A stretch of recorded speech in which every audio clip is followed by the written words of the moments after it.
Hello and welcome to another episode of the Unsinkable Ship podcast with me, AJ Wilson-Taylor. And me, John York. Join us as we rock the boat, don't rock the boat, baby, as we traverse through the discussion of online perceptions. That was seconds before I said it. I was trying to remember whether it was rock the boat, oh rock the boat, or rock the boat, don't rock the boat, baby. Yeah. Do you know the song I'm referring to? I'm going to admit rock now boat, to not knowing. Don't rock the boat, baby. Rock the boat, don't rock the boat. That one. Do you know that? I don't know it. It sounds like a wedding classic though already. I'm pleased that I didn't write that one down. I've gotten quite excited about that one. So just so I'm clear, that wasn't the one that came to you in a dream at 1 a.m. No, because that one's nonsensical. It's all about like octopi and stuff like that. Really? It's really fucking weird. Okay, well, I mean, God, I can only hope that we get to hear it one day. I'll do it later. I thought it was at 2 a.m.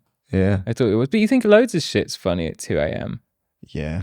I wouldn't get caught up about it. You see, I'm getting myself all muddled. Okay, all right. Yeah. Well, Do you want me to do a different one with? I'm sure someone's heard the song "Rock the Boat." I'm just not familiar with it. Yeah, Miffy heard it? Okay. Producer directors heard it. And did you see people like? There's a scene. I suppose you never watched like Phoenix Nights or Max and Paddy or things like that. Don't watch those in the South, no. I think that's true though, isn't it? You Oh don't? yeah, it is true. Yeah. Oh, because it's just not funny if you're not from the North. I just assume that everyone goes to bingo halls and stuff like that. Well, there's a scene in that where they're dressed as sailors, like they're dancing to Rock the Boat, and they're all doing like that. Okay. And it's great fun. My great grandmother, she's called Dinah, and she had one of those plastic fish on the walls. Okay. You know, it's like a fish on a plank of wood and it's on the wall, and it goes like flaps that and sings. Yeah. Mm. I'm starting to think it wasn't Rock the Boat that sung, but it sung something similar to that. Can I ask you a question? Have you ever been to Blackpool? Of course. You have? Yeah. I've never been. Yeah. I feel like we have so much in common, but one of our major differences would be our reaction to somewhere like Blackpool. I don't know if I can be honest about my reaction to Blackpool. Please tell me what you think of it. Blackpool wasn't for me personally. Oh, okay. Yeah. But I think I don't think anybody thinks that Blackpool is great, do they? Well, I'm just... Do they? Look, if you told me that you were sort of actually quite partial to a variety show, I wouldn't be that surprised. I spend all week looking forward to Michael McIntyre's whatever he's doing now on Saturday nights on BBC One. Yeah. And I think that's just sort of where you and I differ. I just think I'm too grumpy for a place like Blackpool. You think I'm the sort of person who likes a variety show? I think you just like it a bit more than I do. Which is enough that you tolerate going, and you'd be like, this is all right. Oh, he's talking about going to see one live. Yeah, I mean, if I've bothered to get tickets to something and go, I'd have to be in a pretty bad mood not to at least pretend I enjoyed it. Okay, you see, you've understood my kind of default state, right? So but variety show, I reckon your eyebrows would perk up at a juggler. I'm not impressed by that, unfortunately. You wouldn't be able to separate your knowledge of the sport of juggling. Yeah. I feel like if doing it with lemons. Yeah, exactly. They're not all even sizes. See what I'd have to, if I was going to be impressed by a juggler, it would have to be like Cirque du Soleil level of juggling. I feel like Blackpool Pleasure Beach, sort of maybe doing it on stilts, sort of along the promenade. I'm probably not. I'm going to be like, and that's it. Yeah, I've never enjoyed. Now that I think about it, I've never enjoyed my time at Blackpool, but I've also never met anybody who's enjoyed their time at Blackpool. Okay. I've only been like maybe twice, 3 times. It wasn't a holiday hotspot. But then I've been in situations where someone said, I'm going to Blackpool on Saturday. But there's no other response to, lovely. That would be nice. So tell me this. When really you're like, oh, there's so many better places to go. When you're watching an episode of Four in a Bed or Come Dine With Me, and the hosts live in Blackpool, I roll myself out of the room on multiple occasions when watching those hosts. But I expect you'll probably be like, oh, they're quite fun, aren't they, this lot? I do. The more awkward somebody is, the more I'm into it. Okay. I want people to fall apart. It was like I was watching Bake Off and a lady dropped her like cookies or whatever on the floor. I was hooked. I mean, the drama. And obviously, because that's the most visually dramatizing thing that happens on Bake Off. They showed it about 16 times throughout the episodes.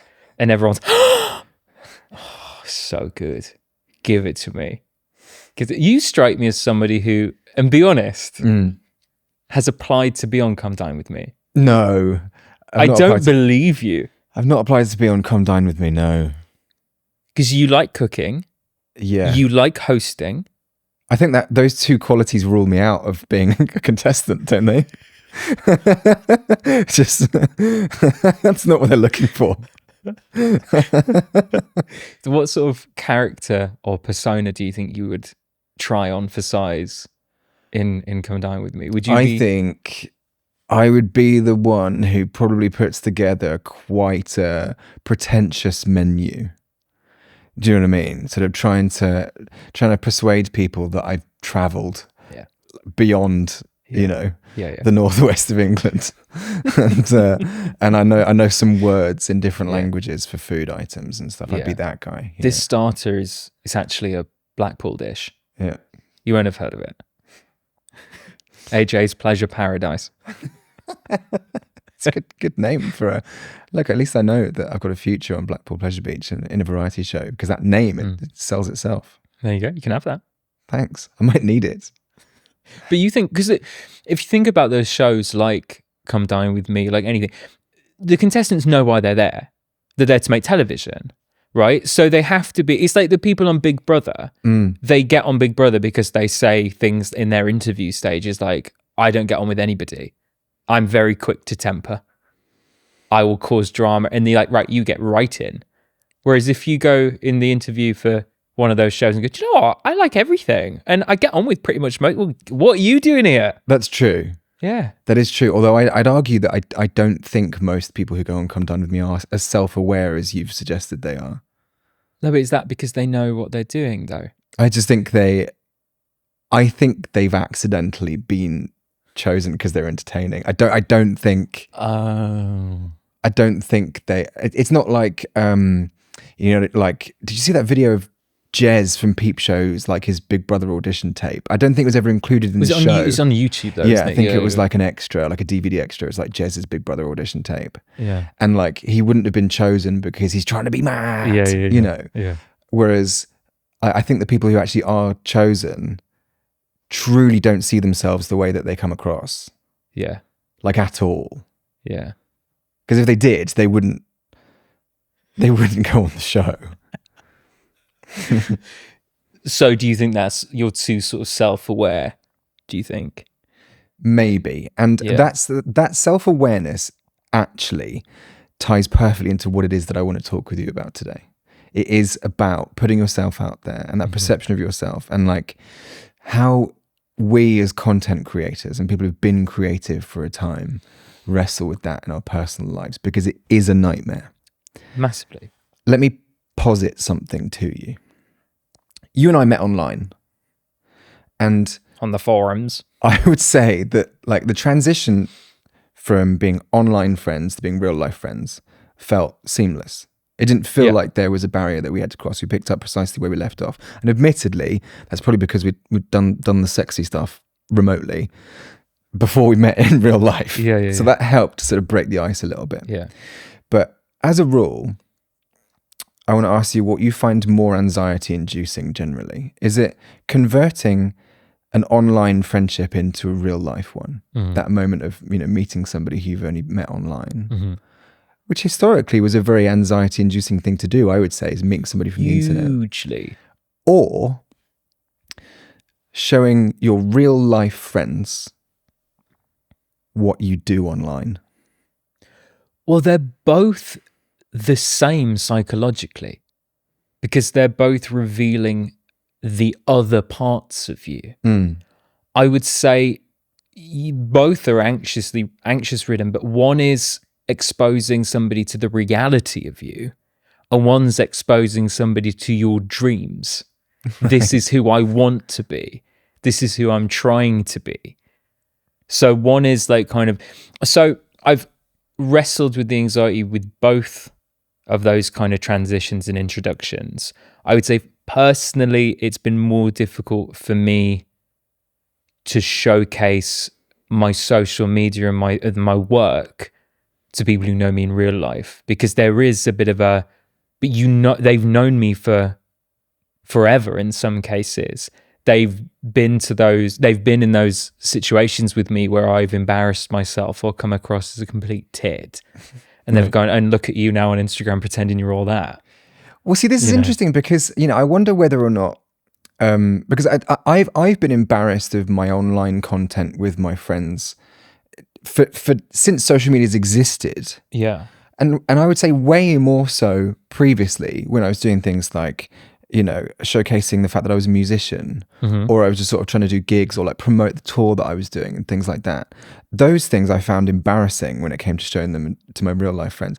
I genuinely don't experience the same embarrassment now, which I would argue is probably the opposite of what people think, because, now my social media is, well, here's me with my clothes off, or like, here's me sort of, being internet sexy man. And like, one would assume that's the kind of mortifying bit, but actually it isn't really, I don't think. I don't think so, but I wonder if it's because it's so out there. And it's kind of, with it being audio based for most of it, I think there's a little bit of it's still a small medium. It's not sort of taken over like visual pornography, I guess. It has less of that esteem because people don't really know much of it unless you're kind of into it or somebody who's into it, I suppose. So the kind of difference is if you're, promoting your music or trying to be a vlogger or something like that, most people know what that is. Most people can look to the people who've made successes out of that and they go, oh, you're trying to be that, are you? You're trying to be the next Rod Stewart, are you? Well, that's it, right. Because it's almost like the people you're showing it to. And I sort of take myself back to being maybe, 17, 18, sort of school age, and I'm thinking I want to be a musician. And like MySpace was a thing. Facebook kind of I think was just around the corner. And I was posting online, I was posting the songs that I'd written, and I was, on MySpace and was like doing gigs and stuff like that. And I think what's quite interesting is that the people who were not into that, who were my peers at school, they immediately thought that my goal was, I want to be on the front cover of Rolling Stone magazine. Yeah. Like tomorrow. Because they don't have this idea, they don't understand that there's a version of success that exists in between. It's like you're trying to be a musician, therefore the only visual I have of that is you are number one in the charts all over the world.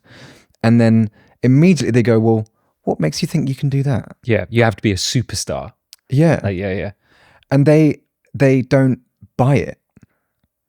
So you spend your whole time kind of making yourself smaller in real life and trying to reach people beyond your actual real life social circles with the art that you're trying to create. Because they don't come at you with that same judgment that your friends and relatives and people who actually know you come at you with. It's like the people in your real life don't know how to play the game.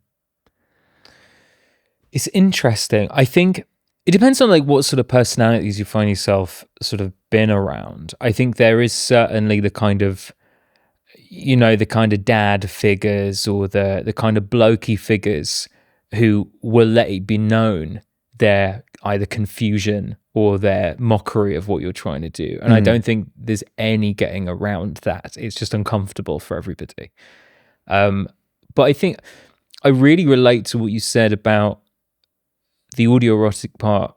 It's actually it's less embarrassing. Yeah. It's more freeing in a certain way. But I think before, when I was, when I started like voice acting and things, I would get a lot of people in my sort of, from my earlier friendship groups and things like that, outwardly sort of mock or prod me, or like it would be, when people are putting music on parties and stuff, like inevitably like a sample from like a spicy audiobook that I did would make its way onto the speakers. And I would be like, it'd be like deeply uncomfortable for everybody. Yeah. That doesn't really happen, even though that the work has gone absolutely in that direction. I have experienced that when I've walked into a room and someone's put one of my songs on. Yeah. And I've wanted the ground to swallow me whole. Which is interesting, because I'm sure people would think, oh, well, you're not just proud of what you do, you're not happy that the room's listening to a song. And actually, I sort of know what the intention is when that happens. It's not because people are like proud of you. They want to like show you up. Yeah. But I wonder whether or not I would have that same reaction if someone played one of my Quinn audios into a room that I walked in, because I'd just be like, yeah, and you know. And even now, as somebody who's been a musician for 25 years, I still think I would probably blush out of embarrassment and probably feel kind of mortified if one of my songs was on when I walked into a room. Still. Now I'm 40 next year. And like I'm really proud of the work that I do, but I think I probably just have that kind of that trauma attached to it, where that's happened so many times. Yeah. You know, like I walked into work one day, and I was in my 20s, right? And I worked in a place with loads of computer screens. There were like literally like 40 computer screens in the room. And somebody had taken it upon themselves to put a picture of me on every single one of them from like a band promo shoot that I'd done. And everyone was sort of waiting for me to like walk into the room, and I'd sort of see myself, and like I was wearing eyeliner, like I had my hair done and stuff, and like, you know, I was sort of posing, you know. It was a photo that had got into music magazines and stuff, and I should have been pretty pleased with myself about that. But actually I saw it and I literally, I just wanted to cry. It was awful.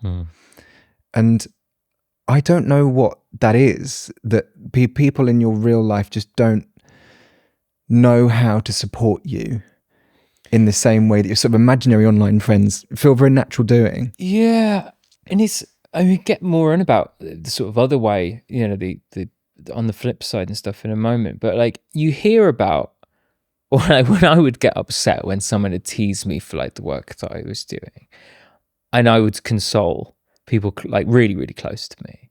And they would go, oh, well, they're trying to drag you down, or like all these sort of things. I don't necessarily think that's the case. I think it comes from awkwardness. Right. And I think it's the way that some people are sort of taught to deal with something being a little bit out of their comfort zone. And it's, you know, some people make jokes about things. Some people sort of don't mention it. Don't mention the porn. Don't mention the porn. But then other people just go, what's all this about you huffing and puffing? You know, but it's a way of dealing with something that's a little bit out of the ordinary, right? You know, because it doesn't happen with other jobs. It's like, what's all this about you cutting hair? Right. You know, that's not a thing that people do. Right. But it's anything that's a little bit out of the ordinary. It's just a coping mechanism of sort of maybe sort of highlighting it in what they think is just a comedic way. Why wouldn't AJ find it funny that we've put his picture across all of the laptops? I don't know. That actually sounds like it was done fully out of malice. Because it could just be just a love thing. I don't know. These are people that I've considered friends, you know. Yeah. But it's sort of maybe that you know, school, college, common room thing. And like, I wonder what your experiences were like when you were sort of, I don't know, college, sixth form age, and you sort of realized, look, you know, you're not on the same path as people who are going to university to do business studies, or you know, going to be doctors and those sorts of things. You realized that you wanted to be in the creative arts in some way. Yeah, well, for me, for where I grew up, it was being a doctor was about as realistic as being an actor. Right. So it was all about trade.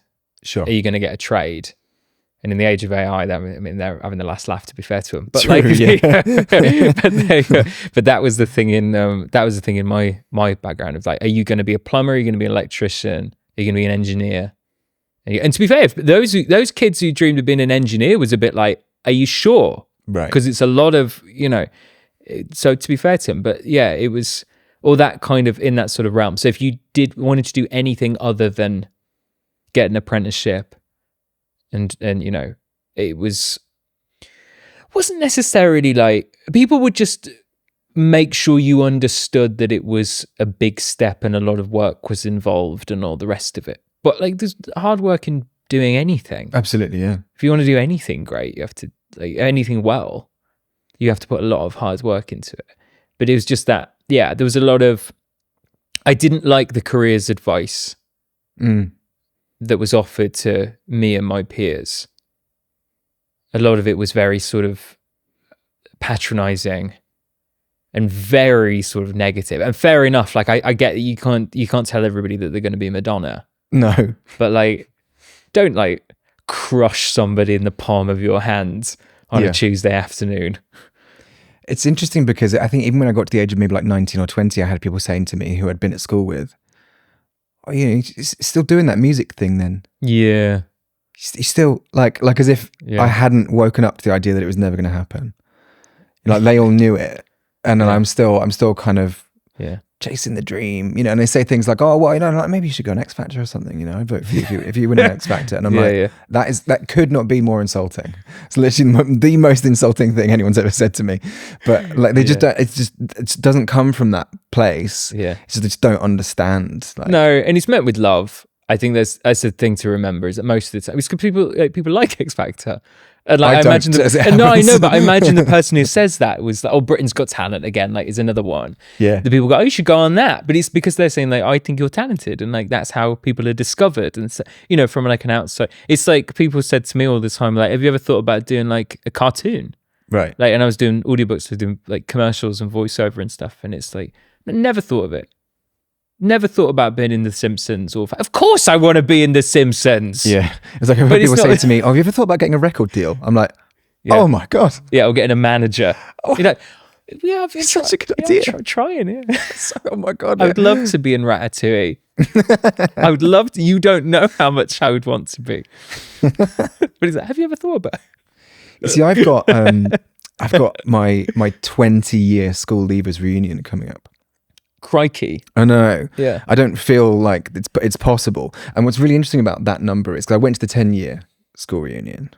And what was interesting about that 10-year was that the 10 years was actually, as a measure of time, longer than any of us had ever known each other while we were there. So that was quite an interesting kind of yardstick, I suppose. You'd been without it longer than you were in it. And this one is literally an entire lifetime since we left, you know, because we were 18 years old when we stepped out of that room for the last time. Mm-hmm.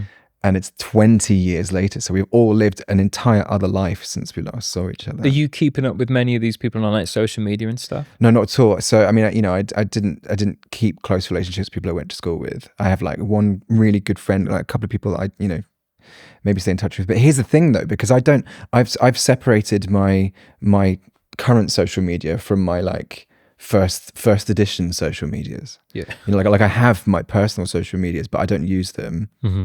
And some of those people are on there. And I think it is that trauma that we talked about of showing them what I'm trying to do that made me just cut ties completely and start again. Because they're the sorts of people who would show up in your comment section and like maybe with like in-jokes or like some sort of personal thing that just doesn't, you know, the people you want to reach don't understand those things, you know, there's things in common, and it's like a mood killer, it's a buzz killer. Like, well, they're attributing a version of you that is literally like 20 plus years old. Yeah. And I mean, who wants that? Who wants to be the person that they were? Who wants to be the person they were 12 months ago? Never mind, like 20 years ago. The reason it's interesting though, because if they did follow you on social media, my point would be is that because it's been so long now since you've seen these people, you've sort of cleaned the slate off and you're going back as like AJ. Yeah. Which is I don't know how it's going to go. Dynamic. Because, you know, I haven't had a chance to sort of contextualize any of the choices I've made, you know, and like last time I saw them all, I was still doing the music thing, and like that's still true, but like now I'm also like doing the porn thing, and like you know went to a Catholic school, so it's gonna be like a pretty interesting experience of some of them will know. Yeah, I would say most of them won't, and you know they'll be saying it'll be that, well, what do you do? And then someone will go, nope, what do you like to do? and I'm like, well, it's in a way actually it's both those two things are the same, and I'm wondering how I'm gonna articulate that to these people, and whether or not it'll be met with the same kind of suspicion that my original aspirations of being a musician 20 years ago. Are you gonna take it in terms of like the detail that you go into about what you do? Are you just gonna take it person by person? I think this, or are you just gonna go full in? Yeah, I'm still doing music. I'm really, really enjoying it, but also I've picked up this other profession of of making audio porn. Anyway, enough about me. How are you, Sister Mary? She'd be like, well, I knew that was going to happen. Yeah. No, I use your words part 6. We're all waiting for it. I would have to assume, and you would if you were smart, assume that prior to the event, there's a group chat somewhere with one of my like mirror selfies in it.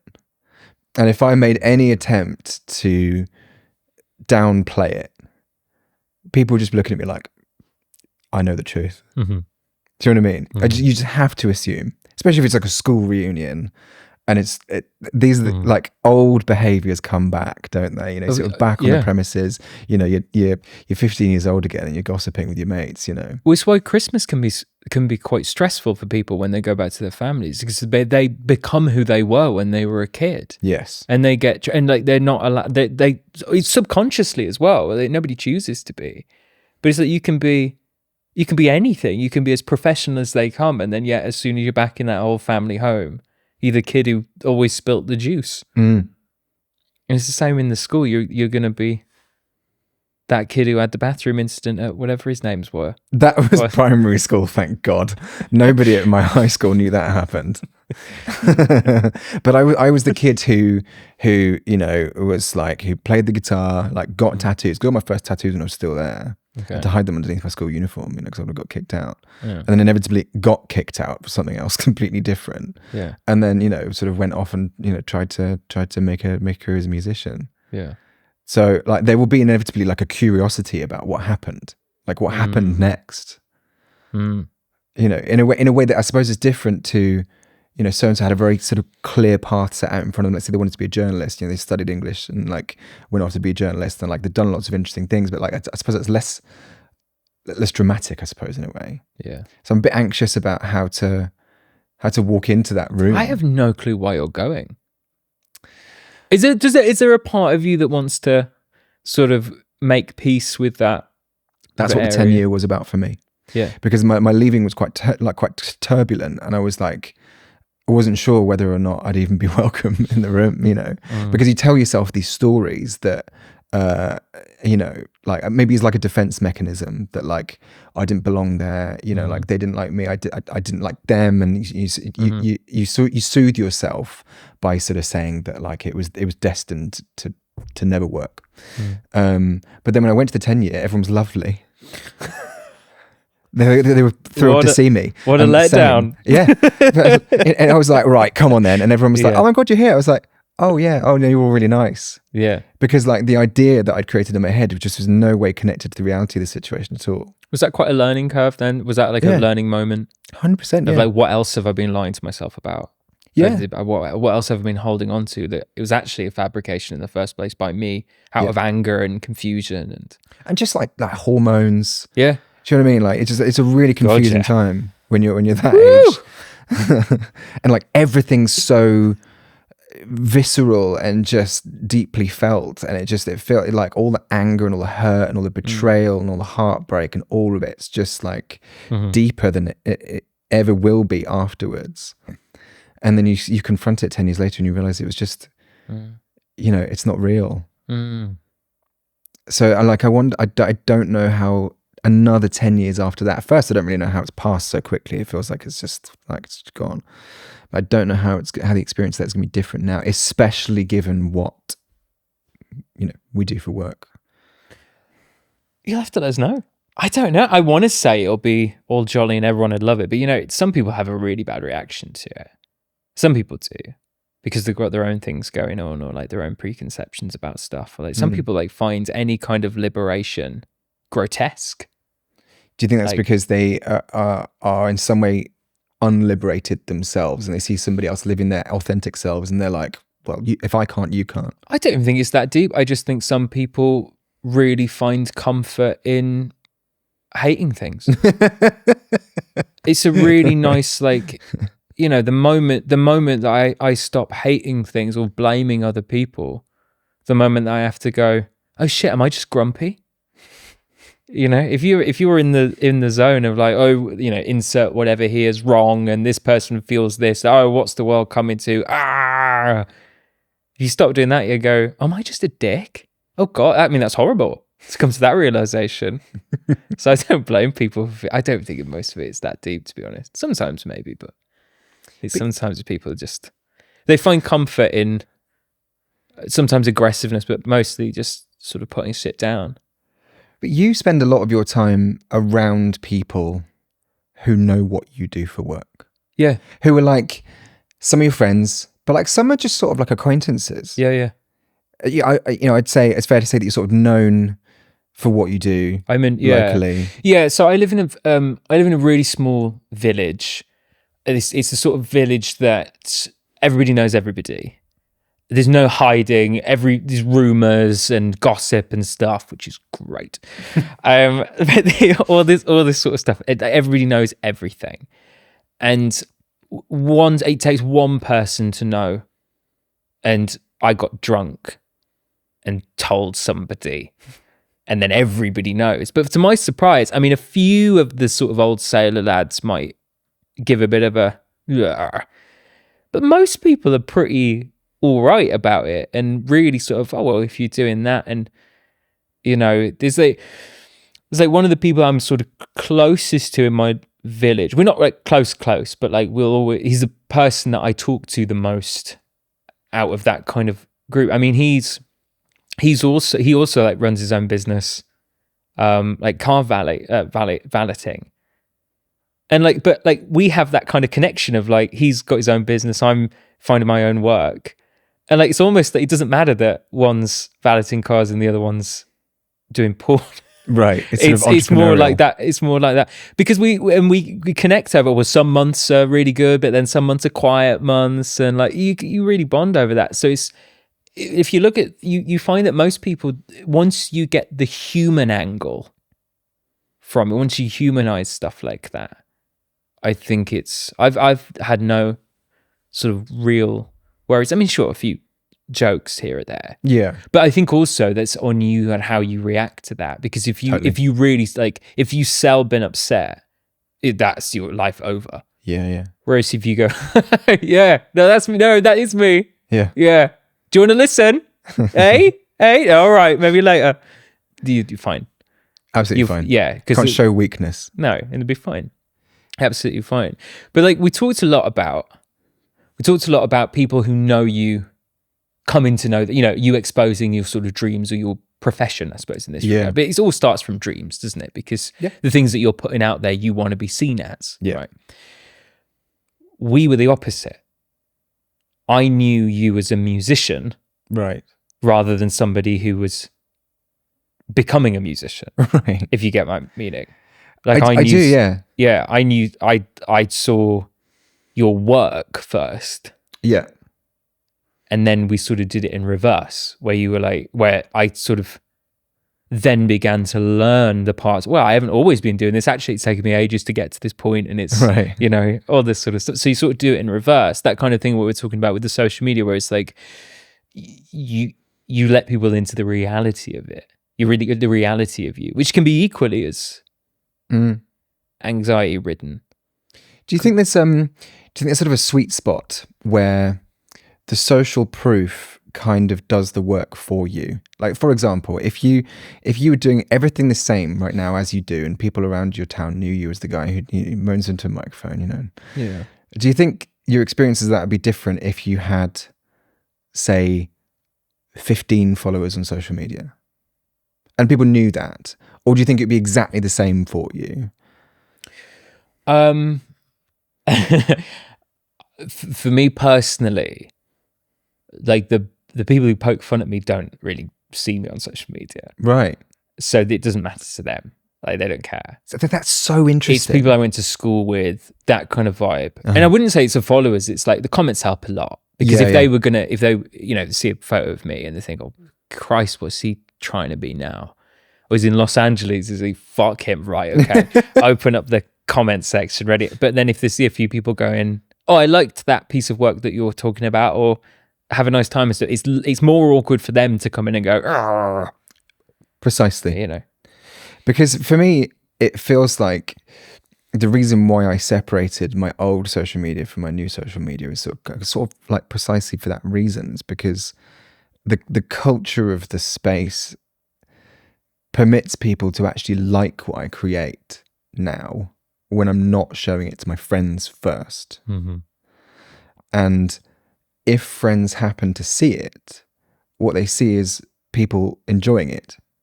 Yeah. Not an empty space. Yeah. And I wonder how their perception of it changes at that point. And they're like, oh, well, he's actually doing it. He's gone from trying to do it to actually doing it. Yeah. And how that social proof alters their behavior in some way. Yeah. It's really interesting. I think it not only affects, this whole sort of journey doesn't only affect the people around us. I imagine it affects the way that both of us feel about seeing similar in other people. Yeah. There's a guy who I went to school with who started making rap music. Mm-hmm. And he's shooting like those sort of the music videos around like landmarks of the town that I grew up in. Okay. And like the lyrics are all like, I mean, to be fair, he doesn't paint where we live in the nicest of tones, but I imagine we had different social circles after school, to be fair, right? But like, I see comments made by people that I know, like we both went to school with. I see comments on his stuff of putting him down. And like, although I must admit, no offense if that person just so happens to see this and stuff, we weren't the firmest of friends at school. We were not the same people. Uh-huh. I feel there's a bit in my like stomach whenever I see like him getting torn to shreds in certain things. I always think like he's like the only one out of that group who's doing something. Right. Who's like being creative. He's showcasing like something that he wants to do, and like he's gone to a lot of effort to make all this stuff. Because you recognize the vulnerability in doing that. And it takes a lot of guts to do that, and it takes so much to go. Well, this is something that I've been working on. Here's like a video of me that I think looks good, and I think looks, and it does look good. It looks great, but like, you know, you have to think, well, I think it looks good. I think I'm going to post this. I think it's going to do this, and then actually do it. Yeah. Like you sort of see that, you feel that kind of, you relate to it immediately, and you think good for them. Like, you know, even if it's not my cup of tea per se, is like in the art form, you can't say anything bad because you're like, I know how fucking horrible it is to do that. I have a theory that you and I mentioned that we're not nasty to each other in the way that some of maybe the friends that we'd grown up with, like I'm quite nasty to my best mate, like as a joke. It's sort of like our shorthand. Yeah. You know, we're funny. We take the piss out of each other all the time. Yeah. We don't do that. And I wonder whether or not it has something to do with the fact that we met online first. We see what it takes to be putting our content out there, and we've sort of like the foundations of our friendship are built in such a way that we can sort of recognize what it means to do that.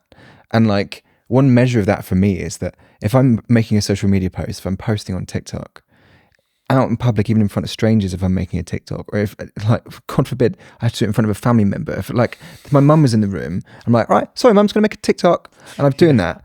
I just wouldn't do it. Yeah. I literally wouldn't do it. I'd be like, you need to get in the car and drive 10 miles up the road before I feel comfortable doing that in front of you. But I'll make a TikTok in front of you all day long. Yeah. And I'm just sort of realizing that now, that I don't feel that kind of embarrassment about making that content in front of you, because you sort of get it. Yeah. And I know exactly, and even if that sort of, oh, what should I do? What should I, oh, you stumble over something, you have to redo like a take or whatever. There's never any of like, oh, you're not professional. Oh yeah, because I do that every day of my life. It's just how it works. I feel, yeah, exactly. And it's like we had a joke right at the start of here, and I don't know whether we filmed it or not, but I asked you if because you said, oh, you sit in this chair, I'll sit in this chair, and I asked you, oh, did you choose that chair because of it was the right side, right? But the only reason I say that is because it's the first thing that I thought of when I saw the chair. I was like, what side is that on my good side? Yeah. But like, if you admit that to anybody else, they'd be like, what a knob. What a complete knob. But it came from a place of like, oh yeah, that's where my head went when I saw it. Yeah. Yeah. Do you think it's possible to really bring friends with you from one version of yourself to another? Or do you think you have to just let people go eventually? You certainly have to let some people go, but that'll happen naturally. Most of the time. sometimes there are extreme cases where you think, somebody's sort of dragging the other person down. It might be you, that's fair to say, but you have to cut something off, absolutely. But I think that's more in extremes. I think for the majority of the time, things will just naturally fade, and it will be, you sort of see people less and less, as you kind of do anyway as you get older. You see people less and less, but then the times that you do catch up, you kind of think, I kind of got nothing to say anymore. And then from there, you sort of stop inviting each other. But it's not like out of malice, it's just natural. But definitely there are exceptions. And it's because like proper friends, where it's like they care about you, like almost like your soul. They don't care if you're working in a shop or making porn or whatever you may be doing. They have they care about you. And it's that kind of, that sort of purest form. I think you can't help but bring those people with you, because you feel that, well, they're the people who you ring up at 1 o'clock in the morning and go, is this intro funny? Yeah. Yeah. And I just, so there's different, but that's like a different, that's usually, you know what I mean? It's different sort of feeling about somebody. Like I feel a lot about that. Like I'm lucky enough to say, I know it's not the same for everybody. I feel like that with my family. For instance, talking about filming social media and stuff. I sometimes use my parents specifically, not as the butt of a joke, but I don't not throw them under the bus. I use them in content a lot. And sometimes I'll kind of like make a point out of it, or like maybe exaggerate just a little bit for comedic effect. And I will talk to them and go, oh, by the way, I've said this. I don't actually, like I made a joke about how I don't have an issue telling people that about the audio porn, but the way that they tell people is kind of a bit awkward. It was something along the lines of that. How do they tell people? Well, this is the thing. They tell people like completely normally most of the time. Sometimes they don't have like the right finesse with words or whatever, or they might get the stick wrong and stuff. But it's nothing like really that crazy. But I thought it was funny. But I was like talking to them about it. I was like, I just sort of said it as a joke and stuff. But they go, oh yeah, I know, it's content. It's like that. They understand that, like they sort of like they understand what I'm doing. I'm not like talking bad about them or embarrassing them or anything. It's like, it's just something for me to sort of use. And they're like, yeah, if that's your if it's your thing, it's material in some way. It's material, yeah. But we do it for each other. Like, it's not just like a one-sided thing, but that's how I feel. Your family are a family that sort of appreciate the arts and enjoy the arts together. Yeah. And like my dad definitely. My mum smiles and nods and is supportive. But my dad's there giving it big ones at the front of the stage. Yeah. And kind of analyze the arts as well, and sort of understand the role of the performer and like all those things. Well, everything that I've tried throughout my life, like trying to vlog on YouTube, making like TikTok videos, all that sort of stuff, my dad's done it as well. Yeah. So if anyone's gonna, if I drag him under the bus for like this podcast and I make a joke, say, oh yeah, he's at the front of the stage giving it big ones and all this sort of stuff, he knows what I'm doing it for. He knows the purpose behind it. Right. He's not going to go, now everyone thinks I'm giving it big ones. Right. He understands, because he's sort of been there mentally in his own head. He's like, yeah, well, I've made jokes about sounds. He'd throw me under the bus for a joke for a TikTok video. It's really interesting that you sort of, do you feel like you sort of maybe in some way inadvertently followed in his footsteps? Would he see it that way? In all seriousness, he's much too modest to say that. But I don't hate the thought. Yeah. Yeah. Interestingly, I've accidentally followed in my father's footsteps as well without realizing it. Because he did voiceover work before I did. I've heard about this. Remind me. He was cast to do the voiceover for I think it was for an internal sort of corporate video of some description for Red Bull Formula One racing team. That's the coolest like years ago. Could you imagine if Red Bull Formula One team approached you? Well, I'd say Red Bull, I'd say no. But any other Formula One team, I'd say yes to. I think you would. I think you would be very happy to. So not even the fact that it's just voiceover, but it's in something that you're crazy, isn't it? Yeah, it's completely wild. And this was years before I had any designs on doing voiceover stuff myself. That is I crazy. feel like completely by accident. Yeah. Do you know what's really funny about that? Is how nonchalant he was about it. It's just so like, oh yeah, I did that. Yeah. Because it's like obviously like really cool, incredibly cool, and it's something that I speak as a voice actor who would love to do that. It's something that you would spend a lot of time and effort trying to get in the position to do such a thing. Well, I mean, that's the sort of gig that pays pretty decently as well. I mean, massively. And he was cast on by virtue of the fact that he had a British accent. And he sort of sounds the way that you'd expect my dad to sound, He sounds not too dissimilar to yourself. Yeah. Yeah. He's got the same easiness about life. That's interesting. He's got the I'll have another one. Yeah, sure. You think he's quite casual? Yeah. Oh God, yeah. You see, the thing is, I know he's incredibly awkward. I see it because I see myself in him, and I'm like, I know what that is. It doesn't appear that to a stranger. It's a swan, isn't it? Yeah. And the people who we were with on such occasions flocked to him. He had the venue eating out of the palm of his hand. I was very much in the shadow of my father that evening, yeah. It's the only time I've ever seen you in the shadow of anybody. But it was nice in a way. It was nice to sort of, I didn't know whether I was coming or going. Neither did my father. I think he knew exactly. That was the evening that I showed him a picture of my bum, wasn't it? Showed me the picture? And my father. Yeah. Yeah. Just so I remember which night that was. I think so. I can't believe I don't remember that. I don't really remember that. I mean, what was his reaction? Was he pretty chill about it? Yeah, he was like, oh. Yeah. Well, good for you. Yeah. Do you want to see mine? It's like, funnily enough, actually, I've also got a Patreon account where this is in front of the Red Bull Formula One car. Mooning Mercedes. That's all we've got time for today on this episode of The Unsinkable Ship. I'm AJ Wilson Taylor. And I'm John York. Thank you very much for watching and or listening.